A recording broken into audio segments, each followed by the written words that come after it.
Hi guys, so today I'm by myself because I'm having my first consultation with Leah from Nourishing Conversations, and we are going to look into some of my digestive issues. So I thought it would be fun to bring you guys along for the ride and show you what's involved in having some meetings and consultations with a nutritional therapy practitioner, because that's what Leah is. So I was going to talk you through what we did before our first consultation. So Leah sent me a couple of questionnaires that I needed to fill out, and they were quite extensive. It probably took me over half an hour to fill them out. They asked you lots and lots of questions about your exercise, what you eat, your medical history, even down to things like were you breastfed, what kind of exposure to chemicals you have in the house, that kind of thing. She also got me to fill out a food diary for 4 days, and then I sent all of that back to her, and now we're about to have the first consultation together, and I'll check back in when we're finished. I'm a little bit nervous because I'm pretty sure she's going to tell me not to eat dairy, but I'm willing to give it a go. The other reason I'm nervous is I have consulted with a naturopath before and it really wasn't very successful. I wasn't happy with her, so I'm hoping Leah can help me out. Check back in when we're finished. Hello. How you going? Good, how are you?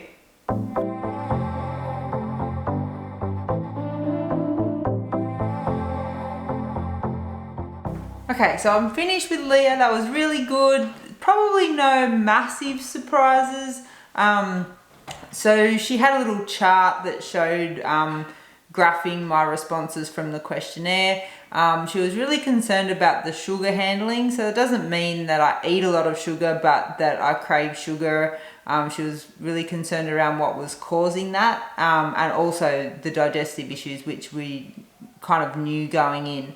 So what she really wants me to try and do is try and reduce the dairy, stop the dairy, and also take some hydrochloric acid tablets to see if that helps with building up my stomach acid. So I'm going to try that for about 3 weeks, and then we're going to Brisbane to go to low carb down under on the Gold Coast. So she's going to do a functional assessment with me then. So we'll see what happens out of that test, which will be in a few weeks.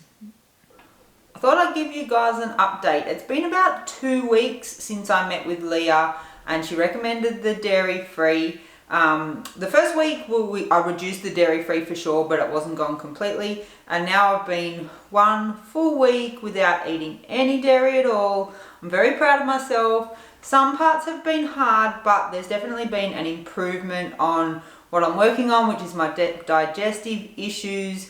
My bowel movements have been improved, so I'm excited about keep going with the dairy-free and see what happens. Now, last week I also received a report from Leah after our meeting with some recommendations of what we needed to do. I already knew about them, but I hadn't implemented them all. So one of the things I need to do is increase the fermentables. So I have been having some sauerkraut with some beetroot in it, which I think has also really helped. But she also recommended that I make some beetroot kvass. Now, I've never had it before, but I've got it here. Erica's kindly peeled the beetroot. So the recommendation was if you had organic beetroot, you could not peel them. But because these, I just bought them from the supermarket, the recommendation was to peel the skin off because there could be, I guess, chemicals or whatever on there. So I'm just going to pop these in the jar.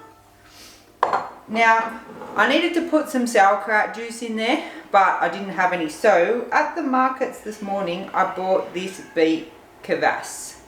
So I need to use 1/4 cup of this. If you don't have access to this, you just use sauerkraut juice. Kind of just like the starter for the culture, is it? Exactly. I put a glass there for you. I will try some. I'm going to do this first. Thank you. The other thing is I want to start taking it now, so I can do that while this ferments. Because this will take days. 2 to 3 days. Okay. Yeah. a teaspoon of salt, and then filtered water. So I just went and bought some water and just fill up the jar. So the jar was supposed to be half a gallon, which we looked up is about 1.5 litres, which is this whole bottle. So if I can fit this whole bottle in, which I think I probably will.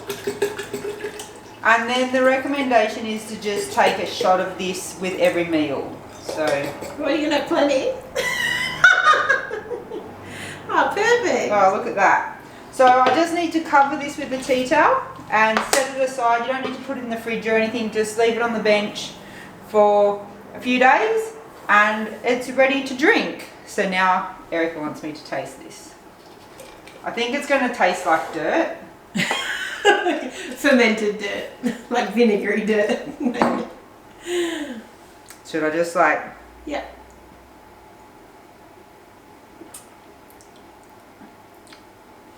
Actually, it tastes like pickle juice. Beetroot pickle juice. It's fine. That's quite nice actually. I don't mind it at all. So the other recommendation in the report that Leah sent me was also to take some apple cider vinegar with every meal as well. So I'll just have a little bit of that in some water and take that as well. We're meeting back with Leah in 2 weeks. This time we're going to see her on the Gold Coast and she's going to do some physical exams on me to kind of get a better understanding of what's going on. So we'll check back in 2 weeks when we see Leah on the Gold Coast. So I've been working on the dairy free for pretty close to 3 weeks and I've been having the fermentables, the beet kvass, probably for at least a week, maybe closer to 2 weeks. And now we're on our way to see Leah at her home where she's going to do some more kind of tests and stuff with me around what we might need to do further from here. How are you feeling about it? Yeah, good. I feel like things have definitely improved with the dairy free and the fermentables. Oh, and I also started taking hydrochloric acid. I only started taking that yesterday, so we'll see how that goes over the next few days as well. And so what I'm going to do is I'm going to palpate, so like just kind of press down on certain parts of the body, and those points relate to systems and organs. And where there's inflammation, the body will be quite tender. So like I was talking about the liver spot, the liver gallbladder, when I go in there into the gallbladder, if that responds back with pain, then we know there's some inflammation going in there. And some people's livers are so inflamed that you can't even get your hands under that rib cage there to press down. So you know straight away that there's, you know, something going on.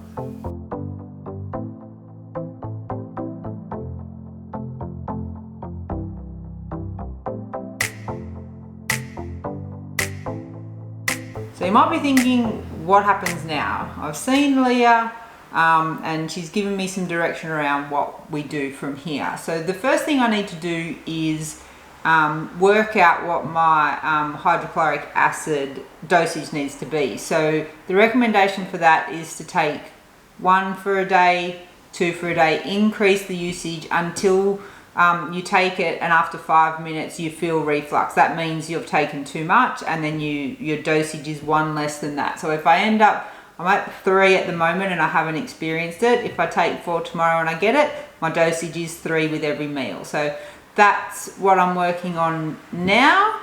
So we're just going to monitor what happens with using the hydrochloric acid, keeping the dairy out, and keeping the ferments in and seeing how we go from there.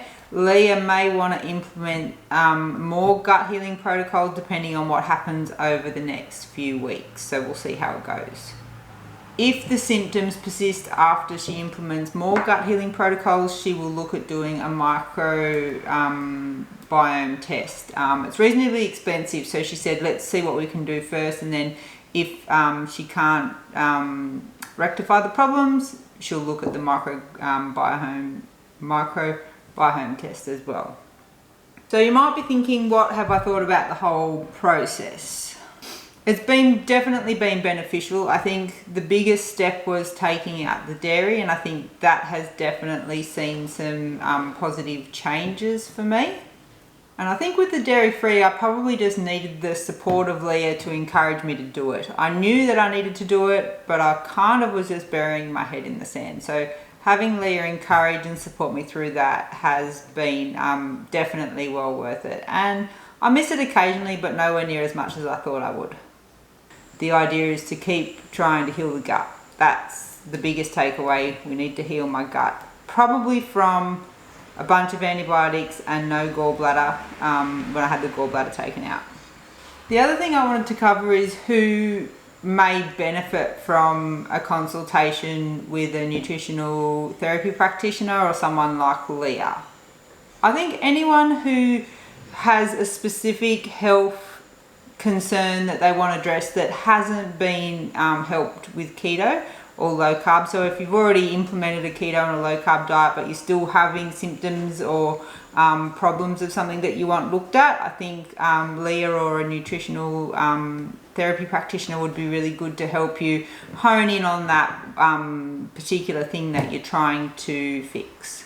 Also, anyone who's struggling with a plateau, there may be something underlying that's causing that plateau, and they can investigate what that is and help you implement a protocol to move on from the plateau and keep the weight moving in the direction that we want it to.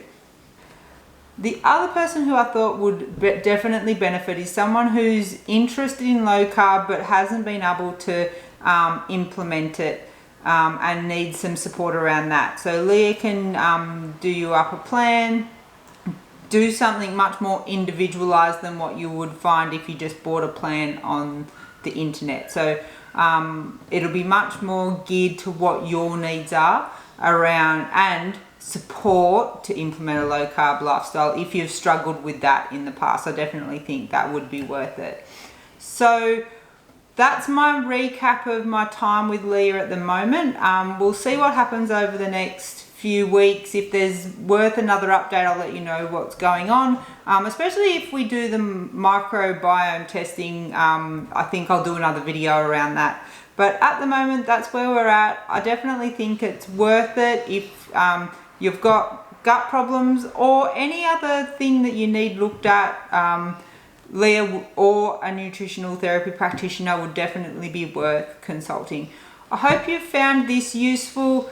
Make sure you give it a like if you've enjoyed the video. Subscribe to our channel for more videos like this. And thank you so much for watching.